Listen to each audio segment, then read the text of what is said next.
സ്വാഗതം cut and റേറ്റിലേക്ക്.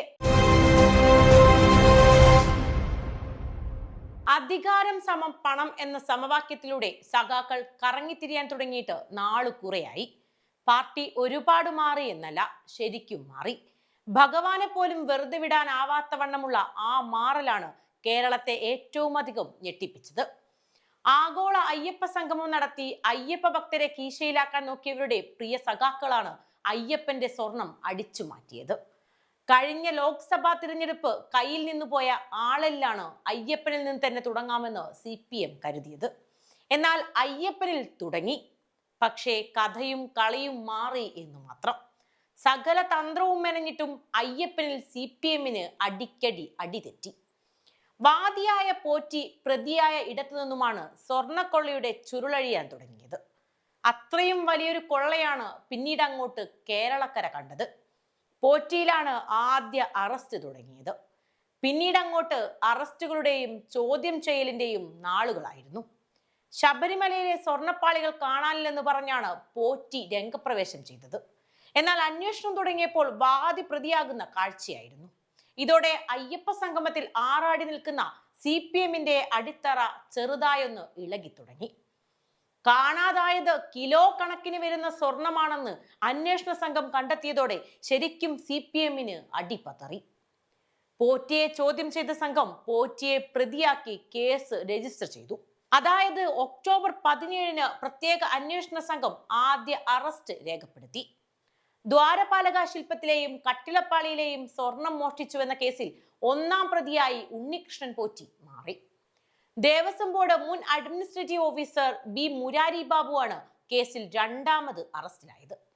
October 23 Murari ബാബുവിന്റെ arrest രേഖപ്പെടുത്തിയത്. ദ്വാരപാലക കേസിലും കട്ടിളപ്പാളി കേസിലും പ്രതിയാണ് മുരാരി ബാബു. ദേവസ്വം ബോർഡിൽ ജോലി കിട്ടിയ ശേഷം വലിയ സമ്പാദ്യം മുരാരിക്കുണ്ടായത് എങ്ങനെ എന്ന ചോദ്യത്തിനുള്ള ഉത്തരമായിരുന്നു ആ അറസ്റ്റ് എന്ന് വേണമെങ്കിൽ പറയാം. പിന്നീട് ശബരിമല മുൻ executive officer D Sudheesh Kumar അറസ്റ്റിലായി. പാളികളിൽ സ്വർണം പൊതിഞ്ഞെന്ന് അറിവുണ്ടായിട്ടും ചെമ്പുപാളിയെന്ന് രേഖയുണ്ടാക്കാൻ ഗൂഢാലോചന നടത്തിയെന്നാണ് ഇയാൾക്കെതിരായ കേസ്. ശേഷം സ്വർണക്കൊള്ളയിൽ ഗൂഢാലോചന നടത്തിയെന്ന കേസിൽ മുൻ തിരുവാഭരണം കമ്മീഷണർ KS ബൈജു അറസ്റ്റിലായി. നവംബർ 11 തിരുവിതാംകൂർ ദേവസ്വം ബോർഡ് മുൻ പ്രസിഡന്റും ദേവസ്വം മുൻ കമ്മീഷണറുമായ N വാസു അറസ്റ്റിലായി.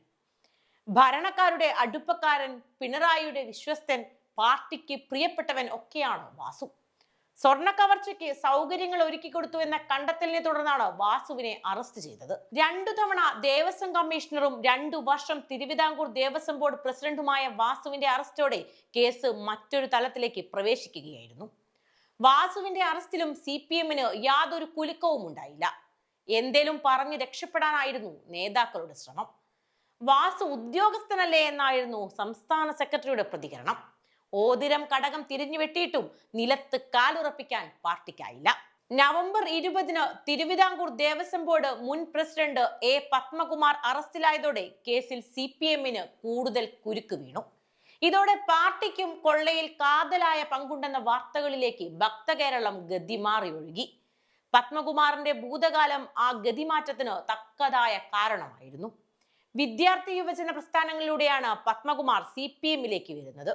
25-ാം വയസ്സിൽ CPMന്റെ ഏരിയ സെക്രട്ടറിയായാണ് തുടക്കം.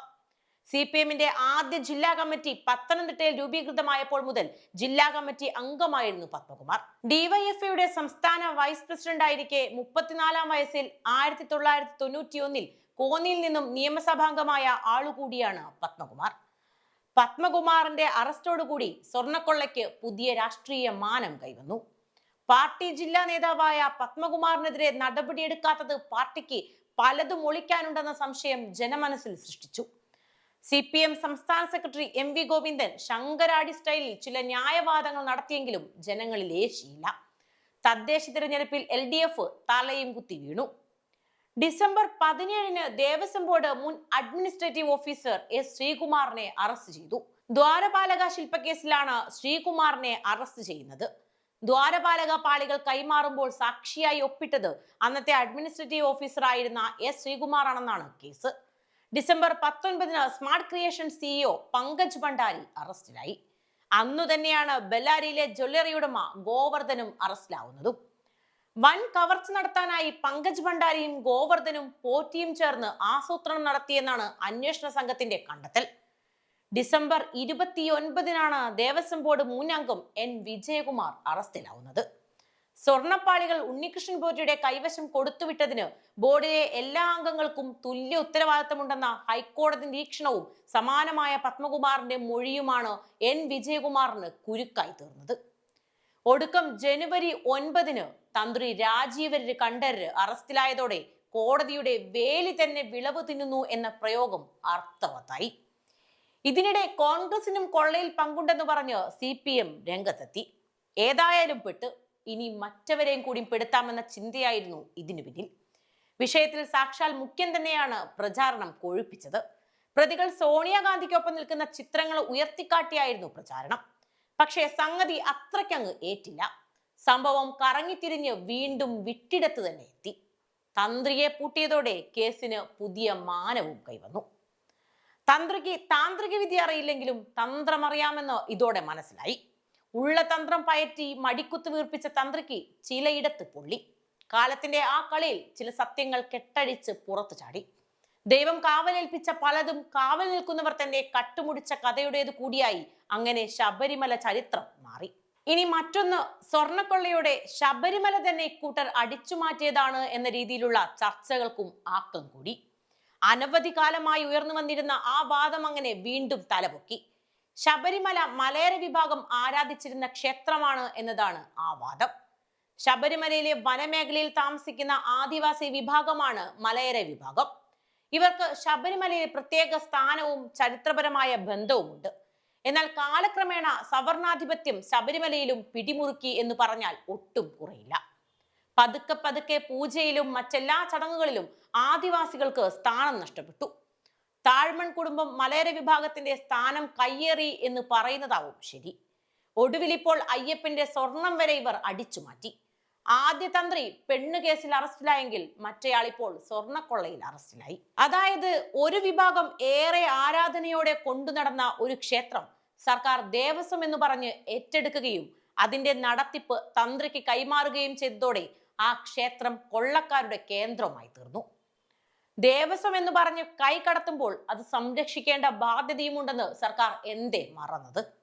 അവിടെ എന്തു നടന്നാലും അതിന്റെ പൂർണ്ണ ഉത്തരവാദിത്വം സർക്കാർ ഏറ്റെടുത്തേ മതിയാകൂ. അതിനൊക്കെ അപ്പുറത്ത് ലക്ഷക്കണക്കിന് വരുന്ന ഭക്തരുടെ ചോദ്യങ്ങൾക്ക് ഉത്തരം പറയേണ്ട ബാധ്യതയും സർക്കാരിനുണ്ട്. തന്ത്രിയിൽ ഒതുങ്ങുമോ, തന്ത്രിയെ പഴിചാരി രക്ഷപ്പെടുന്ന മന്ത്രിമാരിലേക്ക് നീളുമോ, ആരൊക്കെ ഇനി അകത്താകും എന്നൊക്കെ കാത്തിരുന്നു കാണാം.